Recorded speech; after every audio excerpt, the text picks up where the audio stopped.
अस्सलाम वालेकुम स्टूडेंट्स, उम्मीद है आप सब खैरियत से होंगे। और जैसा कि आप लोग जानते हैं कि आज हमने चैप्टर नंबर 4 स्टार्ट करना है और चैप्टर नंबर 4 का आज लेक्चर नंबर 1 है।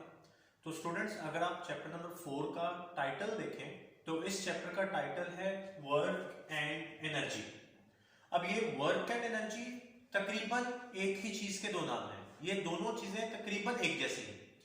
जो वर्क है आप उसको एनर्जी के साथ और जो एनर्जी है उसको आप वर्क के साथ रिप्लेस कर सकते हैं, बट बहरहाल इन दोनों के अंदर एक छोटा सा डिफरेंस है। वर्क जो है इसके बारे में हम लोग पहले अंडरस्टैंड करेंगे और एनर्जी इस चैप्टर का जो सेकंड पार्ट होगा वो एनर्जी के बारे में होगा। एनर्जी के बारे में आपको बता दूं कि किसी भी ऑब्जेक्ट में वर्क की जो एबिलिटी होती है, किसी भी ऑब्जेक्ट में काम करने की जो सलाहियत है, वर्क की ability, that is defined as energy. तो वर्क और एनर्जी एक ही यूनिट्स में मेजर होते हैं और एक ही तरह की दो चीजें।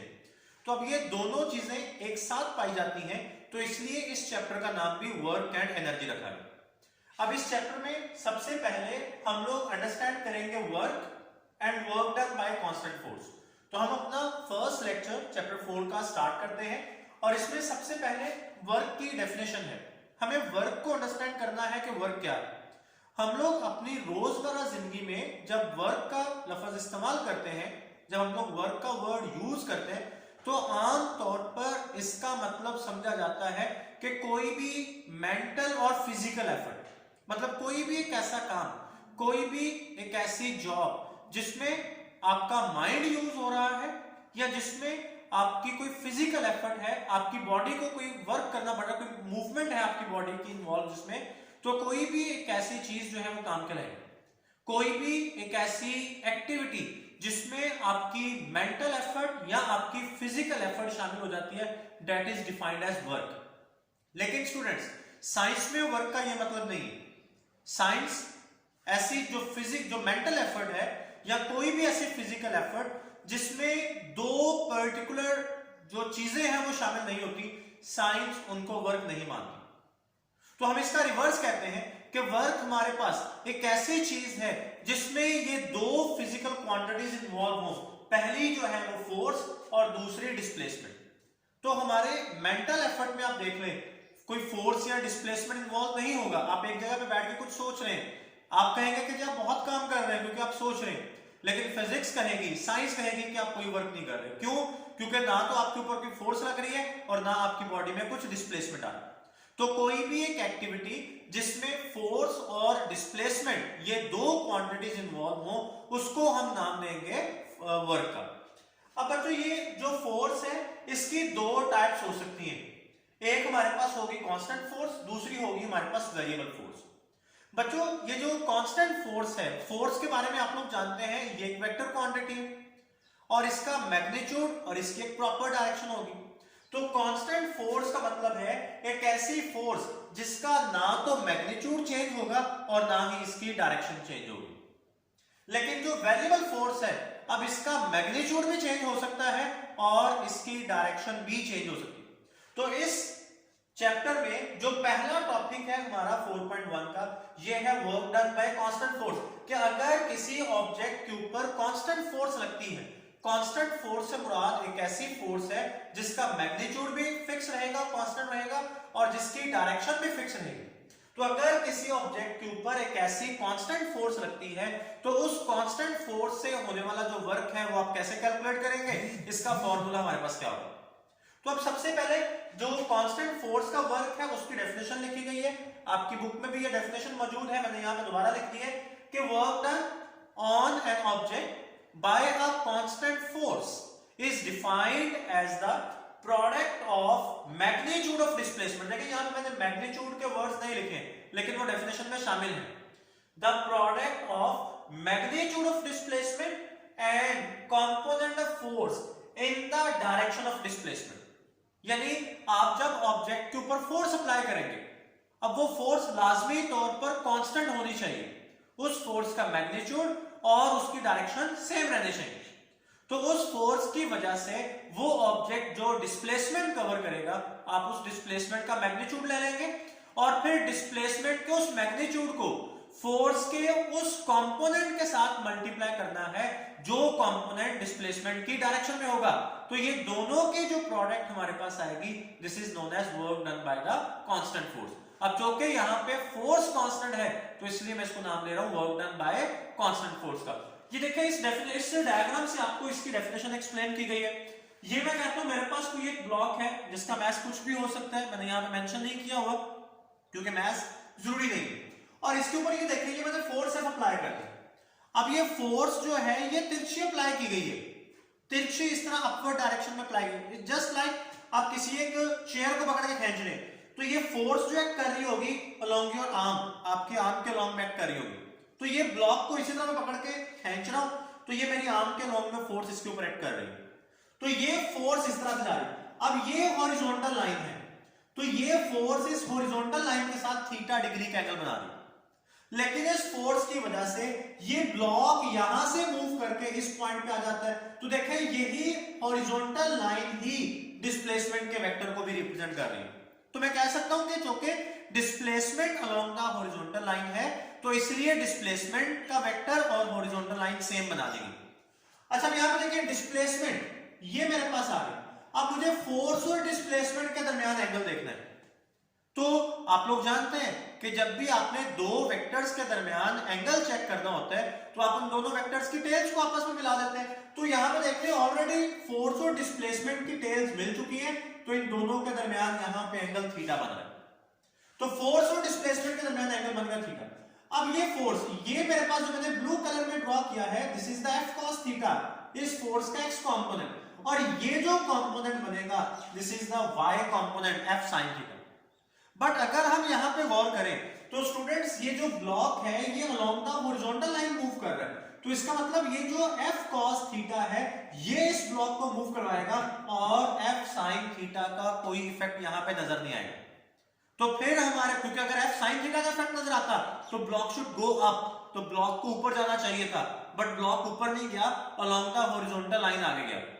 तो फिर यहां पे हम कहेंगे कि फोर्स का जो इफेक्टिव कंपोनेंट है या फोर्स का जो कंपोनेंट ब्लॉक को डिस्प्लेस करवाता है that is F cos theta. और यहां पे इसकी डेफिनेशन में यही बात कही गई है कि फोर्स का वो कंपोनेंट लेना है जो डिस्प्लेसमेंट की डायरेक्शन में है, जो इफेक्टिव कंपोनेंट है। तो ये एफ कॉस थीटा डिस्प्लेसमेंट की डायरेक्शन में भी आ रहा है और एफ कॉस थीटा का हमें इफेक्ट भी नजर आ रहा है। तो आपने एफ कॉस थीटा को डिस्प्लेसमेंट के मैग्नीट्यूड के साथ मल्टीप्लाई कर दिया तो आपके पास वर्क आ गया। तो अभी हम इसको इस तरह लिख सकते हैं F D cos theta. D को मैंने पहले लिख दिया, you know that it doesn't matter कि आप मल्टीप्लाई किस अरेंजमेंट से, किस तरतीब से कर रहे हैं, किस ऑर्डर से कर रहे हैं, इससे कोई फर्क नहीं पड़ेगा। अब ये कॉज ऑफ थीटा की प्रेजेंस मुझे बता रही है कि अगर ये फोर्स और डिस्प्लेसमेंट को वेक्टर क्वांटिटीज की फॉर्म में लिखा जाए तो ये जो वर्क है ये इन दोनों वेक्टर्स की डॉट प्रोडक्ट इक्वल होगा। तो मेरे पास आ गया जी work is equal to F dot D. अब इसमें आपने ये कंडीशन है, इस इक्वेशन को अप्लाई करने की दो कंडीशंस हैं, force should be constant and D should be linear. Displacement हमारे पास लीनियर होना चाहिए। तो W is equal to F dot D हमारे पास वर्क का फॉर्मूला। अब ये इसके बाद प्रॉपर्टीज ऑफ वर्क, चूंकि वर्क दो स्केलर क्वांटिटीज की रेशो है, सॉरी दो वेक्टर क्वांटिटीज की डॉट प्रोडक्ट है, मैंने रेशो बोल दिया। वर्क चूंकि हमारे पास दो वेक्टर क्वांटिटीज की प्रोडक्ट है तो that is why this is a scalar quantity. तो ये हमारे पास एक स्केलर क्वांटिटी है क्योंकि वेक्टर्स की जो डॉट प्रोडक्ट है ये स्केलर होती है। इसके ऐसा यूनिट्स, फोर्स के यूनिट्स होंगे न्यूटन, डिस्प्लेसमेंट के यूनिट्स होंगे मीटर। तो फोर्स के ऐसा यूनिट्स होंगे न्यूटन मीटर जो कि हम जानते हैं किसके इक्वल है, जूल के इक्वल। अब बच्चों जो वर्क का मैग्नीट्यूड है, जो वर्क की वैल्यू है, वो जहां पे फोर्स और डिस्प्लेसमेंट पे डिपेंड करता है वहीं पे ये फोर्स और डिस्प्लेसमेंट के दरमियान जो बनने वाला एंगल है वर्क का मैग्नीट्यूड या वर्क की वैल्यू उस एंगल पे भी डिपेंड करेगी। अब देखिए आगे 4 या 5 पॉइंट्स लिखे गए जो एंगल थीटा के साथ वर्क की वैल्यू में जो वेरिएशंस आएंगी उनको एक्सप्लेन करेंगे। फर्स्ट पॉइंट, जब एंगल 0 होगा फोर्स और डिस्प्लेसमेंट के दरमियान एंगल 0 होने का मतलब ये है कि फोर्स और डिस्प्लेसमेंट दोनों सेम डायरेक्शन में। ये चीज आप यहां से देख सकते हैं। अब ये आपने जो ब्लॉक है इसके ऊपर आपने ये फोर्स अप्लाई की, ये जो मैंने ऊपर ब्लैक कलर में डॉटेड लाइन में ड्रॉ की है, आपने ये फोर्स यहां पे इसके ऊपर अप्लाई किए,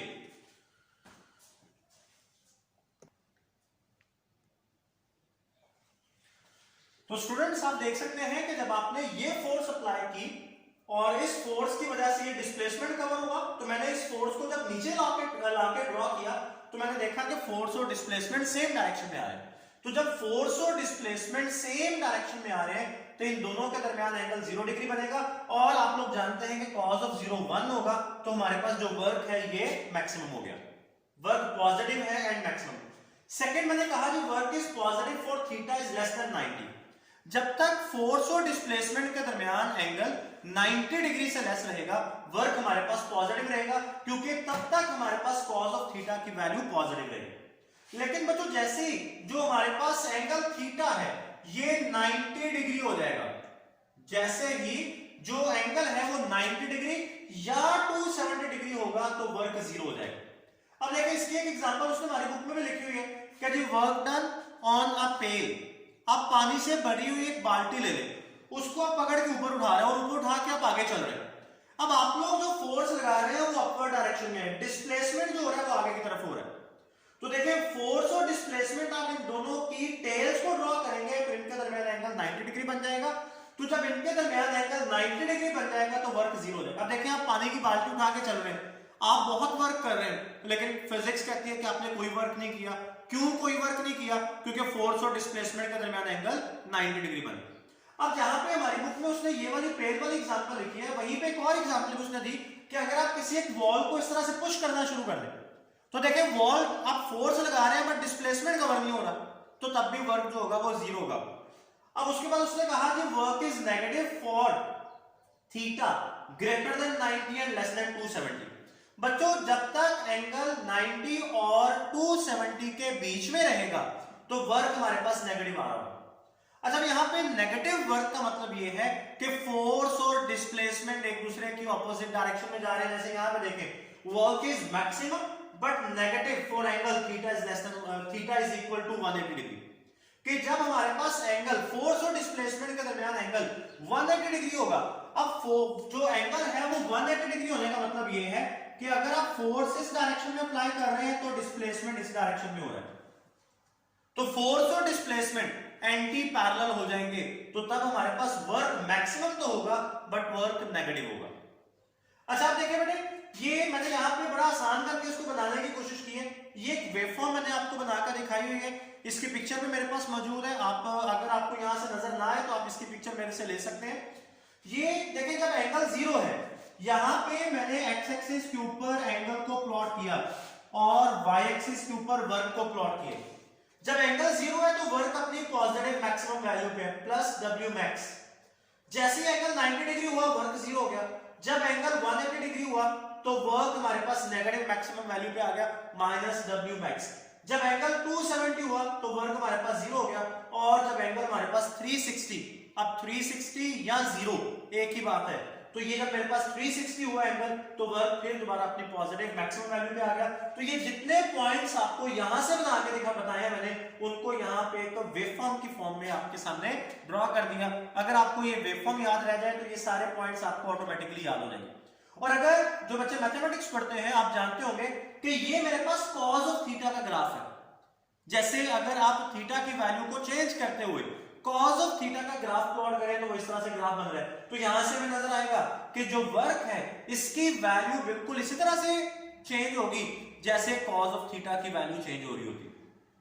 अब इसके बाद हमारे पास लास्ट पैराग्राफ है इस टॉपिक का, work done bye graphical method, कि आपने ग्राफ को ड्रॉ करके ग्राफ को प्लॉट करके वर्क कैसे फाइंड करें। अब दो वेरिएबल्स आपके पास फोर्स एंड डिस्प्लेसमेंट, तो ये जो ग्राफ आप लोग बनाएंगे जिससे आपने वर्क निकालना है इस ग्राफ को आप नाम देंगे फोर्स वर्सेस डिस्प्लेसमेंट ग्राफ। बच्चों याद रखिएगा एक्स एक्सिस के ऊपर आपने डिस्प्लेसमेंट को प्लॉट करना है और वाई एक्सिस के ऊपर आपने फोर्स को प्लॉट करना है। अब ये जो कि फोर्स और डिस्प्लेसमेंट सेम डायरेक्शन में मैंने कंसीडर किए, तो इसलिए यहाँ पे जो ग्राफ बना है ये स्ट्रेट लाइन, और यहाँ पे क्योंकि मैंने फोर्स और डिस्प्लेसमेंट को सेम डायरेक्शन में रखा तो इसलिए मैंने यहाँ पे F को प्लॉट किया है, F cos थीटा नहीं रखा y एक्सिस पे।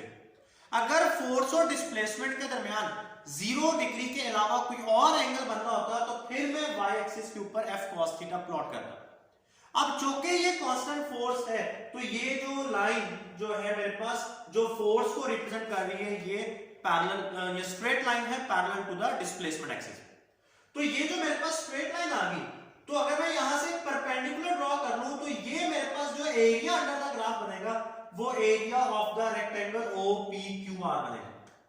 तो अगर आपने area under the force versus displacement graph find करना है तो आप इस रेक्टेंगल का एरिया फाइंड कर लें।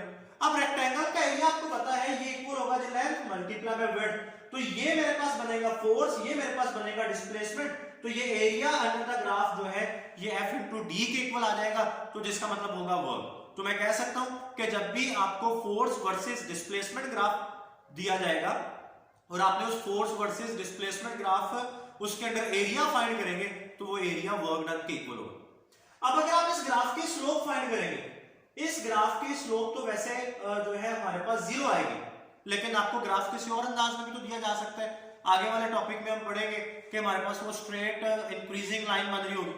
तो फोर्स वर्सेस डिस्प्लेसमेंट ग्राफ की स्लोप ये बच्चों हमारे पास स्प्रिंग कांस्टेंट की इक्वल होती है। ये क्यों स्प्रिंग कांस्टेंट की इक्वल होती है? क्योंकि स्लोप का फार्मूला होता है delta y over delta x। तो यहाँ पे डेल्टा y पे आपने प्लॉट किया हुआ है फोर्स को, तो डेल्टा y का मतलब आ गया डेल्टा f, और डेल्टा x x एक्सिस के ऊपर आपने प्लॉट किया हुआ है d को, तो डेल्टा x का मतलब आ गया डेल्टा d। तो फोर्स ओवर डिस्प्लेसमेंट यूनिट्स बन जाएंगे न्यूटन ओवर मीटर, तो न्यूटन पर मीटर हमारे पास स्प्रिंग कांस्टेंट का यूनिट्स है। तो ये जो इस ग्राफ की स्लोप आएगी ये बच्चों हमारे पास इक्वल हो जाएगी स्प्रिंग कांस्टेंट के। बहुत इंपॉर्टेंट लॉन्ग क्वेश्चन है, उम्मीद है आपको समझ आ गया होगा। आप इसको अच्छे से लर्न करके इसकी प्रैक्टिस कर लेंगे। अगले लेक्चर तक के लिए इजाजत दीजिए, अल्लाह हाफिज।